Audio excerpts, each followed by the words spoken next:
Ya, Alhamdulillah kita kembali lagi di Tablik Akbar 1431 Hijriah. Buat Anda yang saat ini mungkin baru bangun tidur, pada saat Anda mendengar beduk tadi, itu belum beduk waktu berbuka, masih lama ya. Kecuali Anda yang berada di Indonesia Timur ya, siap-siap sebentar lagi. Baik, pemirsa TV One dimanapun saja Anda berada, Alhamdulillah kita kembali lagi di sini. Dan tema kita kali ini adalah bulan Ramadan sebagai bulan berbagi ya. Di antara kita pasti sudah terbiasa mungkin untuk melakukan kegiatan-kegiatan atau amal baik. Di antaranya adalah dengan sodako.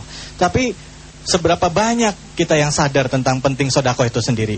Dan bagaimana pula juga kita memaknai sodako dalam kehidupan kita. Ada loh orang yang sengaja melakukan tindak pidana korupsi, sengaja. Tapi dia berpikiran gampang, gampang, nanti sedekah aja, toh juga nanti dosanya diampuni. Nah, bagaimana dengan orang-orang seperti itu? Nah, untuk membahas ini, kita sama-sama akan mengundang Ustadz kita yang Alhamdulillah sudah hadir bersama kita, Kiai Haji Zainuddin MZ. Takbir, Allahu Akbar. Assalamualaikum warahmatullahi wabarakatuh. Kiai Haji Zainuddin MZ. Kiai, apa kabar Kiai? Subhanallah. Ya. Silahkan Kiai. Kiai, tadi kita mengangkat tema bulan Ramadan sebagai bulan berbagi. Mungkin Kiai bisa langsung menyapa dan langsung memulai tausiah kita. Fadhol Kiai, silahkan. Assalamualaikum warahmatullahi wabarakatuh. Anak-anakku para santri, hadirin hadirat dan segenap pemirsa TV One yang saya cintai. Sekarang ini banyak orang merasa pintar, tapi sedikit orang pintar merasa. Merasa pintar itu sering menimbulkan kesombongan, tapi pintar merasa itu sering menimbulkan kebijakan. Tidak bisa kita mendidik orang cinta fakir miskin cuma lewat seminar, simposium, dibacakan makalah, dibicarakan penderitaan orang lapar, tapi yang pidato orang kenyang semua. Dari mana kepekaan itu mau tumbuh? Nggak bisa kita ngajar anak berenang cuma di teori, nggak pernah dibawa ke kolam. Nah, ini puasa secara direct. Rasakanlah lapar dan haus, enak apa enggak? Kalau kau tahu lapar haus enggak enak, laparmu sebentar, hausmu sekejap. Jika maghrib datang, lapar hilang, haus lenyap. Non saudara-saudaramu yang terkapar di kolong-kolong jembatan, janda-janda tua yang merintih kelaparan, tiap hari merasakan seperti ini tanpa tahu kapan hidup dan nasibnya akan berubah. Dari situ timbul kepekaan. Kepekaan membangun kepedulian, dan kepedulian biasanya menciptakan semangat kebersamaan. Itu yang orang tua kita istilahkan, ringan sama dijinjing, berat sama dipikul, duduk kita sama rendah, berdiri pun kita sama tegak. Nah, sebab itu dalam hadis kursi Allah Subhanahu wa taala menyebutkan ada golongan yang dicintai Allah. Salah satunya adalah uhibbu ahlas sakha. Aku cinta orang yang pemurah. Aku cinta orang yang ringan tangan. Aku cinta orang yang suka memberikan bantuan kepada orang-orang yang memerlukannya. Wa hubbi lil fakiri syakhi asyad. Tapi aku lebih cinta lagi kepada orang miskin yang pemurah. Jadi kalau orang kaya sedekah 5.000, orang miskin sedekah 5.000, sama 5.000-nya Pak David, tapi lebih besar pahala si miskin tuh. Karena buat si kaya apalah artinya uang 5.000, tapi buat si miskin dia mesti peras keringat, banting tulang, namun dia berani, seperti beraninya yang kayak tadi itu. Kira itu bagaimana puasa membangun kepedulian dengan merasakan lapar dan haus. Oke, tapi bicara mengenai kepedulian sosial, Pak Kiai. Tadi dikatakan bahwa Kiai, dengan kita berpuasa kita bisa melatih diri kita seperti anak. Kalau mau belajar berenang jangan teori saja. Dengan menahan lapar ini salah satu bagian. Tapi kenapa zaman sekarang banyak orang yang melaksanakan ibadah puasa, tetapi hatinya kok masih belum terketuk gitu? Hatinya masih keras saja. Kiai, silakan Kiai. Seperti tadi subuh kita sampaikan bahwa orang terjebak kepada rutinitas ritual. Ibadah dilaksanakan hanya untuk menggugurkan kewajiban. Iya. Jadi dampaknya tidak membias pada pembentukan pribadi. Iya. Sehingga sholat rajin, maksiat tekun, sedekah mau tapi nyolongnya lebih gede. Ini ibadah tidak punya dampak dalam membentuk kepribadian. Iya. Dan akibatnya bukan salah ibadahnya, tapi salah di mananya, Kiai? yang bersangkutan melaksanakan ibadah hanya dengan prinsip untuk melaksanakan sebuah kewajiban. Ya. Asal gugur kewajiban, selesai. Haji jadi mode, ya. Apa namanya, umroh jadi mode. Cuma sekedar tren aja. Akad nikah di depan Masjidil Haram, 2 bulan pulang cerai. Ini buat apa sampai ke Masjidil Haram kalau memang mau cerai? Ini kan tren-tren yang sebenarnya pada akhirnya membuat image yang tidak baik terhadap nilai-nilai agama kita. Islam sendiri, iya gitu, Kiai. Kiai, seperti apa sih Rasulullah SAW mencontohkan kepada kita, Kiai, dalam bersikap, bertingkah laku, atau mungkin para sahabatnya, mungkin pada kesempatan sore hari ini nih, khususnya buat jamaah yang saat ini mungkin lagi menunggu waktu berbuka. Dari tadi saya udah bilang, Kiai, ada yang sekarang lagi ngeliatin meja makannya, ada yang bolak-balik dapur, ada juga yang ngapa-ngapain. Ada nggak cerita yang bisa menginspirasi kita, Kiai? Kalau soal berbagi, ada satu riwayat. Selesai sholat, Rasulullah tuh langsung pulang. Tidak wirid, tidak zikir. Sahabat heran. Lalu tidak lama Rasulullah datang lagi ke masjid lagi. Lalu ditanya, kenapa tadi tidak zikir dan doa ya Rasul? Beliau jawab, tadi selesai sholat saya ingat di rumah itu ada uang 2 dirham, belum saya sedekahkan. Saya nggak kepengen uang itu nginep jadi pikiran. Saya cepat-cepat pulang, saya sedekahkan. Sekarang sudah nggak ada apa-apa di rumah, saya tenang. Ayo kita wiridkan, teruskan wirid kita. Nggak ada apa-apa, tenang. Kalau kita kan gedabak-gedubuk. Ya ampun, lihat tabungan, lihat berapa, tinggal berapa, nggak cukup aja kita stres ya, kebanyakan. Apalagi di sini nih, yang anak-anak perantau yang nyampe di sini, lihat tabungannya udah mau habis ya, gitu. Belum ada kiriman. Ada yang belum dapat kiriman? Hah? Ada. Adanya pelan banget. Tapi di sini enggak lah, di Santan sini. Kiai, nanti kita akan lanjutkan lagi, Kiai. Ada satu pertanyaan tadi, Kiai, yang begitu menggelitik, yaitu bagaimana dengan orang-orang yang saat ini dia menjalankan ibadah puasa. Kayak Kiai bilang tadi, ibadah jalan, maksiat juga tekun. Nah, ibadah jalan, sodakoh jalan, korupsi juga jalan. Mereka menganggapan bahwa sambil korupsi dia bisa sodakoh, bisa ngilangin dosanya. Benar nggak? Tapi jawabnya nanti, Kiai. Jangan kemana-mana, tetaplah di Tablik Akbar 1431 Hijriah.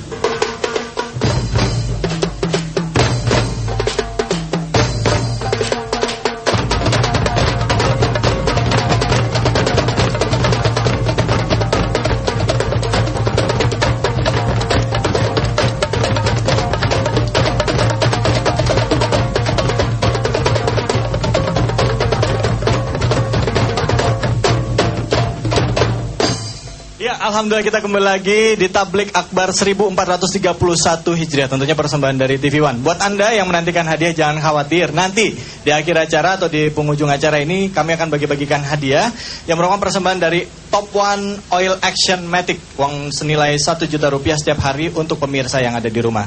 Ya, tapi sebelumnya saya mau tanya dulu sama santri-santri yang ada di PP Darun Najah ini nih. Gimana semuanya? Masih semangat? Coba, kok semangatnya masih? Coba, masih semangat semuanya? Alhamdulillah. Kita takbir sama-sama. Allahu Akbar. Ya Allahu Akbar, ya Allahu Akbar. Coba, semangatnya mana yang laki-laki? Allahu Akbar. Allahu Akbar. Allahu Akbar. Alhamdulillah. Baik, kita akan lanjutkan lagi untuk mendengarkan tausiah dari guru kita yang sudah hadir bersama-sama kita, Kiai Haji Zainuddin MZ. Pada Kiai kami persilakan. Fadhol, Kiai. Hadirin dan pemirsa TV One, pada mulanya Islam itu membebaskan manusia dari ras, diskriminasi, mengikat manusia dalam persaudaraan akidah. Apapun orang datang, apapun warna, dari suku apapun ia dilahirkan, kalau akidahnya sama, itu adalah saudara kita. Kemudian dalam menjalin semangat persaudaraan, maka diajarkan soal kepedulian, kedermawanan, keinginan untuk menolong orang yang memerlukan pertolongan. Sehingga hadis qudsi menyatakan, uhibbu ahlas sakha, aku cinta orang yang ringan tangan, enteng dalam memberikan pertolongan, enteng dalam membantu orang yang memerlukan bantuan. Malah satu riwayat menjelaskan, nanti itu di akhirat, udah ada yang pernah ke akhirat belum? Belum? Sama. Nanti itu di akhirat, di depan pintu surga itu ada yang bertengkar. Pertama, orang yang mati syahid. Yang kedua, orang yang hajinya mabrur. Yang ketiga, orang kaya yang pemurah. Dan yang keempat, orang alim. Ini masing-masing merasa berhak lebih dulu masuk ke surga. Bertengkar di depan pintu surga. Allah turun utus malaikat Jibril, coba adilin, kenapa mereka ribut di depan pintu surga? Turun malaikat Jibril, ini kenapa sih ribut di depan pintu surga sini? Anu Pak Jibril, akrab banget kayaknya pakai Pak Jibril. Masing-masing kami merasa berhak lebih dulu masuk ke surga. Oh begitu? Iya. Memangnya apa sih amalan kamu waktu di dunia? Kok masing-masing merasa berhak lebih dulu masuk surga? Coba sini yang pertama, sampean Mas sini. Dari Jawa ini yang pertama dipanggil. Sini. Apa amalan kau waktu di dunia sampai merasa berhak lebih dulu masuk surga? Ya malaikat Jibril, saya waktu di dunia pergi haji. Haji saya alhamdulillah mabrur. Katanya orang yang hajinya mabrur masuk surga lebih dulu. Kata siapa? Kata kiai. Waktu pengajian saya diajarin begitu. Kalau begitu jangan mendahului orang yang memberitahu kamu dong. Yang ngasih tahu kiai. Iya, udah kiainya duluan. Kamu mundur. Yang kedua, Jibril, saya itu waktu di dunia berjuang membela agama. Saya ikhlas karena Allah, saya mati syahid. Katanya orang mati syahid masuk surga lebih dulu. Kata siapa? Kata kiai. Wah, ini sama. Mundur. Kamu yang ketiga, Jibril, saya waktu di dunia diberikan amanah berupa harta. Harta itu saya belanjakan di jalan Allah. Katanya orang kaya pemurah masuk surga lebih dulu dari yang lain. Kata siapa? Kata kiai. Ini sumbernya jelas. Sumbernya sama semua. Kiai, silakan masuk lebih dulu. Nah, untung kiainya kiai tahu diri. Gak mentang-mentang disuruh lantas nyelonong aja. Kata kiai, sebentar dulu Pak Malaikat. Ini memang semua saya yang kasih tahu itu. Yang mati syahid, yang haji mabrur, yang pemurah, saya sumbernya. Tapi saya ini kan bisa jadi kiai ini karena dulu ada orang kaya pemurah bangun pesantren, saya belajar di situ, dibeliin saya kitab, makanya saya bisa jadi kiai. Kalau masuk surga lebih dulu yang dari yang pemurah itu, rasa-rasanya nggak enak saya gara-gara dia bangun pondok tuh. Orang kaya pemurah. Jadi biar dia dulu masuk surga, saya ikut nyusul belakangan. Jadi walaupun kita bukan kiai itu ada harapan masuk surga lebih dulu dari kiai, itu maksudnya loh. Asal jadi orang yang pemurah. Ini udah jadi kiai enggak, pelitnya 17 setan. Pakai apa masuk surganya itu? Enggak ada pilihan. Enggak ada pilihan. Jadi bulan Ramadan ini kesempatan untuk berbagi, menimbulkan kepekaan. Masalah paling pokok di Indonesia kan kita masih bergelut dengan kemiskinan dan keterbelakangan.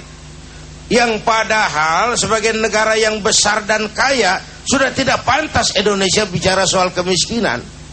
Sudah tidak pantas Indonesia bicara soal ketertinggalan. Mestinya kita nggak lagi bicara soal kemiskinan. Negara kita besar, sumber daya alam kita luar biasa, tapi masih berkutat saja di soal kemiskinan, soal keterbelakangan dan sebagainya dan sebagainya. Walaupun barangkali faktor salah urusnya jauh lebih besar ketimbang faktor kemiskinannya itu. Oleh karena itu dituntut kepedulian, dituntut keinginan berbagi, ada rasa bahagia membahagiakan orang lain.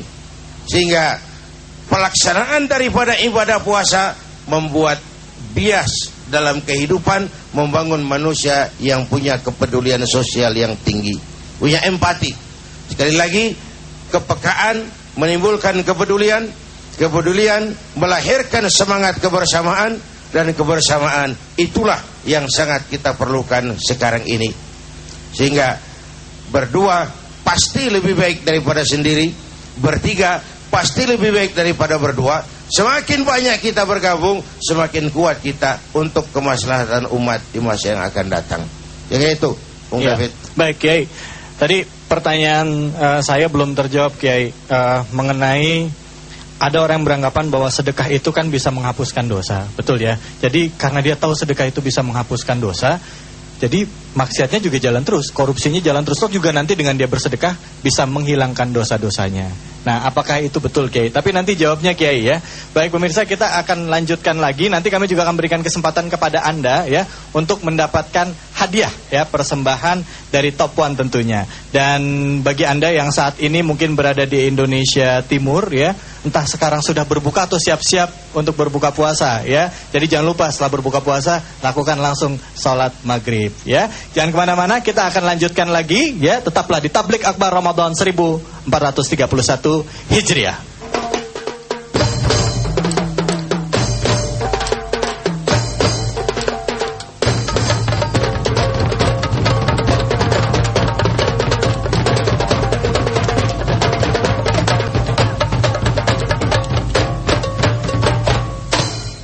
Alhamdulillah, kita kembali lagi di Tablik Akbar Ramadan 1431 Hijriah. Kita takbir sama-sama, Allahu Akbar. Alhamdulillah, sengaja kami bertakbir tentunya, kami besarkan nama Allah. Sekaligus juga buat Anda yang saat ini sedang menunggu waktu berbuka, kami ingatkan buat Anda yang belum menjalankan ibadah sholat asar, yang berada di Indonesia Tengah dan juga Indonesia Barat, ayo jalankan mumpung waktunya masih ada ya. Baik, kita akan lanjutkan lagi mendengarkan tausiah dari guru kita Kiai Haji Zainuddin MZ. Silakan Kiai, fadhol. Baik, hadirin dan pemirsa TV One. Tadi ada pertanyaan dari Bung David tentang orang yang sedekah lalu beralasan, orang yang korupsi lalu beralasan toh nanti kalau dia bersedekah dosa korupsinya bisa terhapus.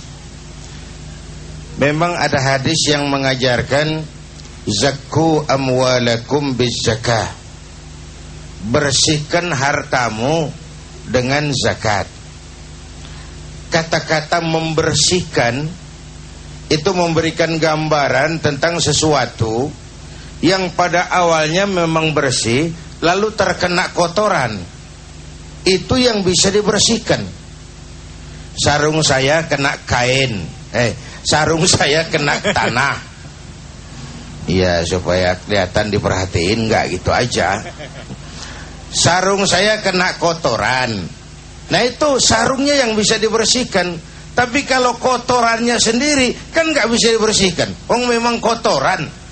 Jadi sesuatu yang didapat jelas dari yang haram tidak mungkin bisa dibersihkan dengan cara-cara membayar zakat dan lain sebagainya. Memang bendanya itu yang najis, yang kotor. Bagaimana mau dicuci? Kotoran nggak bisa dicuci. Yang bisa dicuci sarung yang kena kotoran. Tapi kalau kotorannya sendiri, ya nggak bisa dicuci dong, kotoran. Jadi kalimat zaku amwalakum bizakah, kalau harta kita bercampur dengan yang haram, bercampur dengan yang syubhat, bercampur dengan yang tidak baik, itu yang kita berharap dibersihkan oleh zakat. Tapi kalau memang mutlak dari tempat yang haram, mutlak hasil korupsi, mutlak hasil mencuri, ya bagaimana kotoran mau dibersihin? Nggak bisa ngebersihin kotoran itu. Habis ya Kiai. Habis. Nah, buat saya yang penting sebenarnya adalah bagaimana puasa membangun kepedulian sosial. Karena menurut saya masalah utama dari bangsa kita kan masih berkutat di soal kemiskinan. Walaupun sebenarnya sudah tidak pantas lagi Indonesia ngomong soal kemiskinan. Sudah tidak pantas lagi. Coba bayangkan, kita ini oleh Allah dikaruniai negara yang begini besar dan kaya. Besar dan kaya.